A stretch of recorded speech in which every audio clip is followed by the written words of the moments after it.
My mom, Allison Ramsey, runs an adult store. One day, I'm so tired that I doze off inside, only to end up accidentally trapped in one of those pleasure beds. When Mr. Palmer from next door walks in, he mistakes me for the store's latest doll and proceeds to pull down my hot pants. I'm going out to pick up some goods. Can you help watch the shop for a bit? The faint sound of Mom's voice reached my ears, and I mumbled a few vague responses before sinking into a deep sleep. I had no idea how long I had been asleep, but when I woke up, I felt that something was off. I was lying face down on the bed, my hands secured with something soft and rubbery, and the bed itself was folded into an unusual position that closely conformed to the curves of my body. I could clearly feel that my buttocks were raised high and my legs had been spread apart. I didn't need to look to know it was a deeply embarrassing position. The space before me was dim, as though my head was covered by a nearby curtain. What was going on? A wave of panic set in. I struggled with all my strength against the restraints binding my hands, only to realize I couldn't break free at all. It finally dawned on me that my family ran an adult store, and this must be the new pleasure bed we'd recently ordered. The bed was equipped with mechanisms that could only be unlocked through external settings once triggered. I had been completely exhausted earlier, so I just crashed on a random bed in the storeroom without even noticing it was the latest model of pleasure bed. I would usually sleep on my stomach and move around in my sleep, so I must have accidentally triggered the mechanism while dozing off. And now this single bed had locked my hands in place. The bed split into two below my waist, lifting my lower abdomen and hips, and leaving my buttocks raised high. It was as if I was positioned for what was I supposed to do now? I shouted a couple of times, but there was no response. It only then struck me that before I fell asleep, Mom mentioned she was going out to pick up some goods and asked me to watch the shop.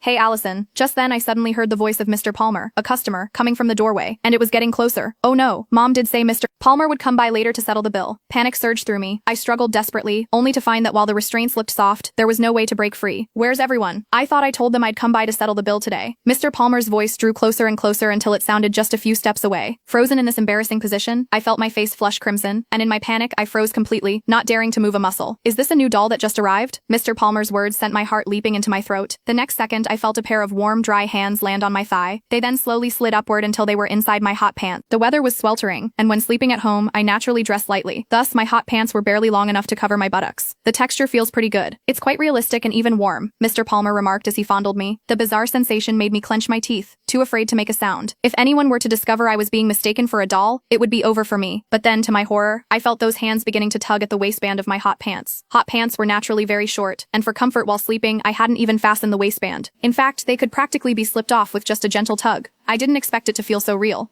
This new batch of dolls really is something else, Mr. Palmer said excitedly. He seemed to be